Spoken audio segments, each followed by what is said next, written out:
We're going to go over my favorite part of the policy, and it would be the duties after a loss. The first thing that we would need to understand is what that word means. Normally what I do in the boot camp is I take the very first day that we do this and I pull up Google and I simply put in duty and I let duty come up, and whatever it pulls up, that's what we look at. But if we look right now, we look at the word duty, we go back to the policy, and there's a very specific section under conditions that tells us exactly what we're supposed to do. For some reason, there's only specific parts of this that get talked about on the carrier side and even on the PIA side or the attorney side. So what we're beginning to see is that too much feedback or no? Okay. What we're beginning to see and what we've seen for eternity at this point is the claims environment that we're all used to. That claims environment is that the insured, the policyholder, has an issue. When they have an issue, they get a hold of either a contractor, an appraiser, a public insurance adjuster, or an attorney. Ultimately, they end up in a lawsuit against an insurance company. When that lawsuit occurs, many of us don't understand what's actually going on both sides. We all think that our side is always the one that is in arrears, that is behind everything on the curve. What's actually going on is that nobody has performed, which is kind of novel because most people don't understand that. The current claims environment is two attorneys show up after a lawsuit is filed. The insured files a lawsuit. When the insured files a lawsuit, the insurance carrier then lawyers up and they hire their own attorney to respond.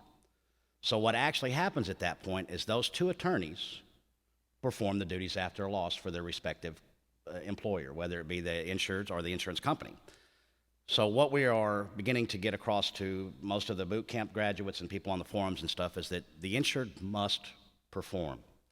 We go back to that word duty. If we look at that word duty, a task or action that a person is bound to perform for moral or legal reasons.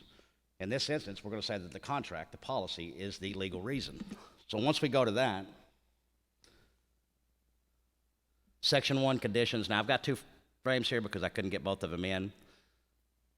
We look at that first part, your duties after a loss. After a loss which the insurance may apply, you shall see that the following duties are performed. Does that sound suggestive in any way whatsoever? It's not suggestive. It's a mandatory item that you must do. Now, what we normally hear about is protect the property from further damage or loss, make reasonable or necessary temporary repairs required to protect the property, keep an accurate record of repair expenditures. We hear that from every single adjuster we meet. Every desk adjuster has this one specific portion of the policy down pat. It's unfortunate that they missed the rest of the policy. There's another part of this that goes behind that is way more important than this part because the insured must perform. If we run down to D, as often as we reasonably require, that word is very peculiar because we see it all over the place, but yet they take it to mean whatever they want. For instance, we send a demand out. When we send that demand to the insurance carrier, it's normally before we meet them, which means that when we show up to a loss evaluation, that adjuster has that demand in their hand.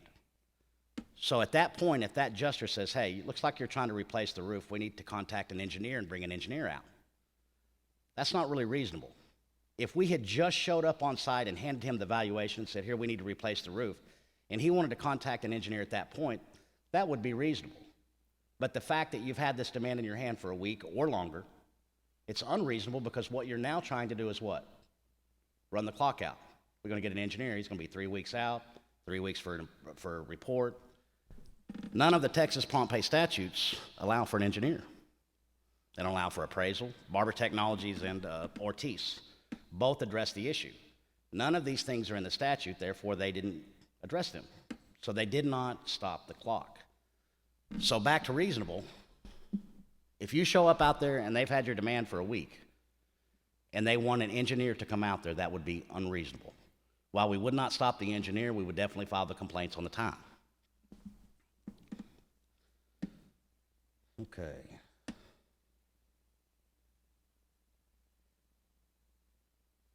The records and documents. Just because they ask for it doesn't mean that it's correct. Think about your tax returns. If an insurance company's want your tax returns, does that mean that they absolutely get them?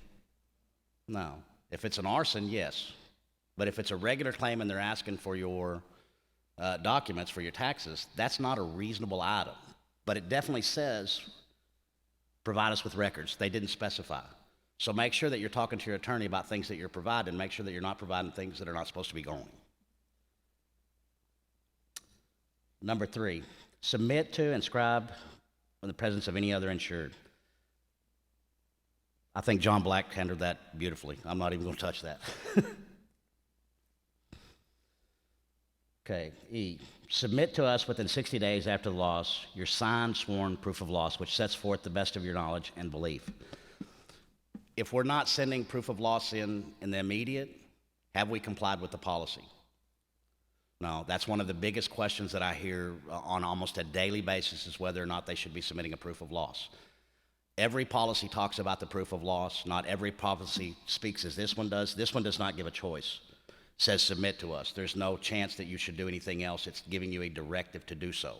The policies that don't, we still move forward with that proof of loss because we set the clock. That clock absolutely starts the second that we put that demand in their hand. If we go down further, couple of things that we see, and what I'm trying to do is hit on the things that will help you hit your claims processes. If your insured had a motel, and that's what they were insured as, is the motel, and somewhere during a line they started a restaurant inside of that motel, and they did not tell the insurance company, that's a bad thing. The insurance couldn't assess the risk, and therefore the coverage is not what it should be. So as you're signing contracts, these are things that you should have on your proof of loss. And if something has changed about that, you absolutely need to notify the insurance company. That's your obligation. The second part of that is changes in file or occupancy of the property during the term of this policy. Same thing. Specifications of any damaged building and detailed estimates to repair the damage. If you're not sending an estimate in the very beginning, if you're not sending a demand that absolutely says what's supposed to be on there, and I'm not talking about throwing stuff on the wall, trying to get them to pay or open coverage. Your demand should be complete, as far as you know, should have everything you need in it that the policy covers, and nothing that it doesn't. Don't throw anything against the wall. On number 7, receipts for additional living expenses, incurred. The reason that I highlighted incurred is because there's very few things in the policy that are paid on an incurred basis. Almost every single one of them are additional coverages, which is what ALE would be. We are seeing a lot of paid when incurred costs. That's an improper method to pay a claim. That means that you're holding on to the money, and then if the insured at some other times decides to do it, then you'll pay them. That's not the way the policy is written. The reason that I highlighted that the way that I did is to point out incurred cost is very seldom. Insurance is paid on the basis of indemnity. If you had the loss, that cost was covered. They would owe that cost up front, not after the fact.